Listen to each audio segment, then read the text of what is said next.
அடுத்து தொகாநிலை தொடர். இதுக்கு முன்னாடி தொகைநிலை தொடர் போட்டிருக்கோம். இது தொகாநிலை தொடர். தொடர் வகைகளில் பார்க்குறோம். ஒரு தொடரில் இரு சொற்கள் வந்து அவற்றின் இடையில் எச்சொல்லும் எவ்வுருபும் மறையாமல் நின்று பொருள் உணர்த்தினால் அதனை தொகாநிலை தொடர் என்பர். தொகைநிலைனா உருபோ வேறு ஏதாவது சொல்லோ 2 சொற்களுக்கு இடையில் மறைஞ்சு வந்தால் தொக்கி வந்தால் அது தொகைநிலை. வெளிப்படையாக வந்துச்சு அப்படின்னா அது தொகாநிலை. இது 9 இருக்குது. எழுவாய் தொடர், விழித்தொடர், வினைமுற்று தொடர், பெயரச்ச தொடர், வினையச்ச தொடர், வேற்றுமை தொகாநிலை தொடர், இடைச்சொல் தொடர், உரிச்சொல் தொடர், அடுக்கு தொடர் 9 வகைப்படும். எல்லாமே ரொம்ப ஈஸியாக தான் இருக்கும். எழுவாய் தொடர் அப்படின்னா ஃபஸ்ட்டு வந்து ஒரு எழுவாய் இருக்கணும். எழுவாய் அப்படின்னா நம்ம இதுக்கு முன்னாடி வீடியோவில் பாருங்கள் தொடர் இலக்கணம் போட்டிருக்கோம், அதில் எல்லாம் புரியும். எழுவாய் அப்படின்னா ஒரு தொடர் வருது இல்லையா, அதுக்கு யார் எது அதுக்கு முன்னிலையாக வருதோ அதான் எழுவாய். இப்போ எழுவாயோட பெயர் வரலாம் அப்படின்னா இனியர் கவிஞர், இனியன் கவிஞர், இதுவும் எழுவாய் தான், இதுவும் பெயர்ச்சொல் தான், இதுவும் பெயர்ச்சொல் தான். இப்போ யார் ஃபஸ்ட்டாக மெயினாக வைக்கிறோமோ அவங்க தான் எழுவாய். அப்போ எழுவாயோட பெயர் வருது அப்படின்னா இந்த மாதிரி வரும், இனியன் கவிஞர், இதுவும் பெயர்ச்சொல், இதுவும் பெயர்ச்சொல்.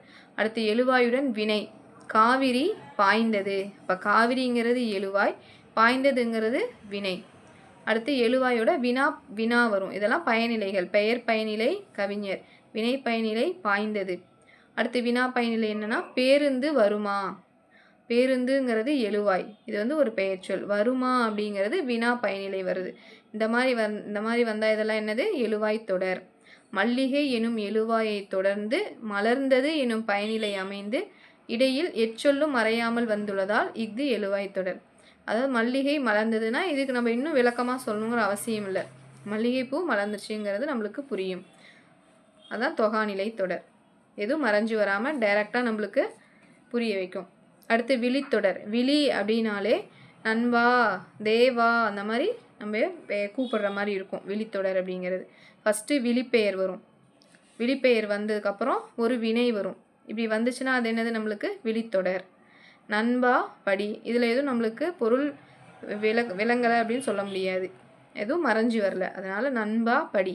நண்பா எனும் விழிப்பெயர் படி எனும் பயனிலையை கொண்டு முடிந்து இடையில் எச்சொல்லும் மறையாமல் வந்துள்ளதால். அப்போ இது எல்லா தொகாநிலைக்கு எல்லாமே என்ன வரும் கடைசியிலனா இடையில் எச்சொல்லும் மறையாமல், எதுலேயும் மறைஞ்சு வரல. நம்மளுக்கு இதோட அர்த்தம் வந்து புரிஞ்சிருச்சு. அப்போ வினைமுற்று தொடர். வினைமுற்று அப்படின்னா ஒரு செயல் வந்து முடிஞ்சிருச்சு அப்படின்னு, சென்று அப்படின்னு இல்லாமல் சென்றனர் அப்படின்ட்டாங்க, அப்போ முடிஞ்சிருச்சு அது, அதனால் இது வினைமுற்று.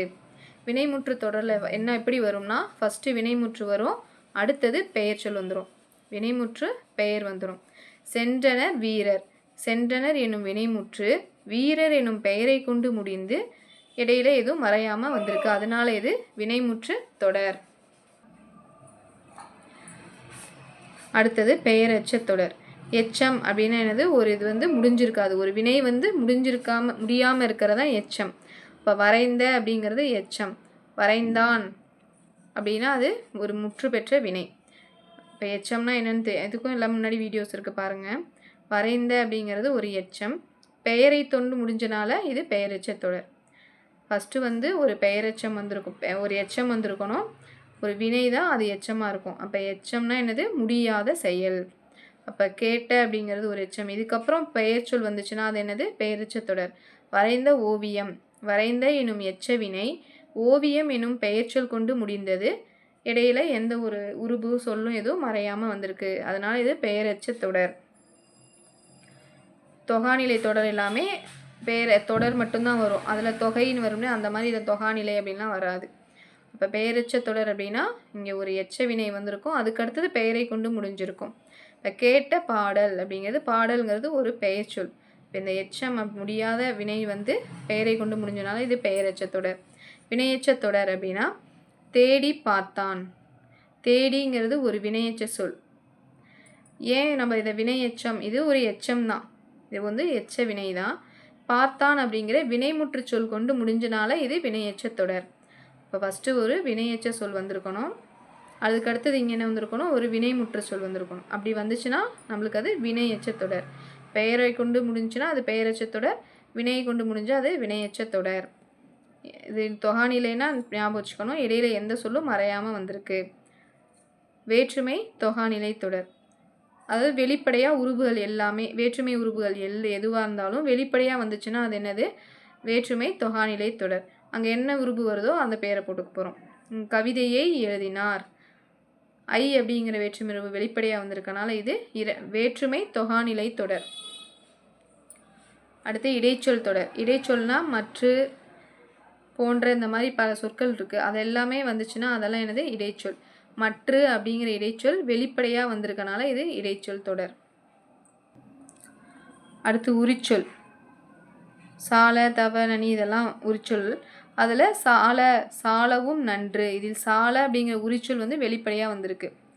சால தவ நனி இதெல்லாம் வந்துச்சுன்னா அது உரிச்சொல். அந்த மாதிரி வந்துச்சுனால இது என்னது? உரிச்சொல் தொடர் தான். அடுக்கு தொடர். அடுக்கு தொடர் நன்று நன்று 2 தடவைக்கு மேலே அடுக்கி வந்துச்சுன்னா அது என்னது? அடுக்கு தொடர்.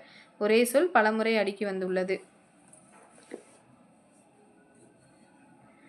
பாருங்க, வேற்றுமை உருபு மறைந்து வந்துச்சுன்னா அது என்னது? வேற்றுமை தொகை.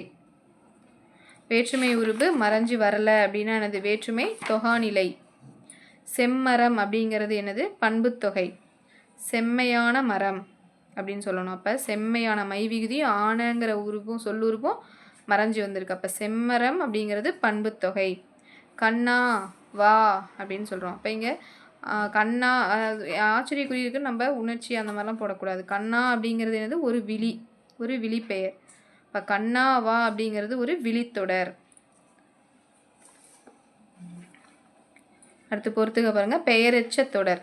எழுதிய பாடல். பாடல் அப்படிங்கிறது ஒரு பெயர். பெயர் சொல். அப்போ எழுதிய பாடல் தான் பெயரெச்ச தொடர். இங்கே எழுதியங்கிறது ஃபுல்லாக முடியலை. வினையெச்ச தொடர். பாடி முடித்தான். பாடி அப்படிங்கிறது ஒரு முடியாத வினை. முடித்தான் அப்படிங்கிறது ஒரு வினைமுற்று. அதனால் இது வினையெச்ச தொடர். வினைமுற்று தொடர். வென்றான் சோழன். இந்த வினை முடிஞ்சிருச்சு. வென்ற சோழன் அப்படின்னா அது என்னது? பெயரெச்சமாயிரும். இப்போ வென்றான் அப்படின்னு சொல்லி முடிஞ்சிச்சு. அதனால் இது வினைமுற்று தொடர். எழுவாய் தொடர் வந்து கார்குழலி படித்தாள். இப்போ யார் எது அப்படின்னு வரும்போது இங்கே கார்குழலி படித்தாள் அப்படின்னு வந்திருக்கு. அப்போ இது எழுவாய் தொடர். விழித்தொடர் புலவரே வருக. இந்த கடைசியில் அந்த நெடில் வர மாதிரி இருக்கும். கண்ணா தேவா புலவரே, அந்த மாதிரி புலவரே வருக. இது வந்து விழித்தொடர். அவ்வளோதான் தொகைநிலை தொகாநிலை எல்லாமே. அடுத்து செய்வினை, செயற்பாட்டு வினை இதெல்லாம் பார்க்கலாம்.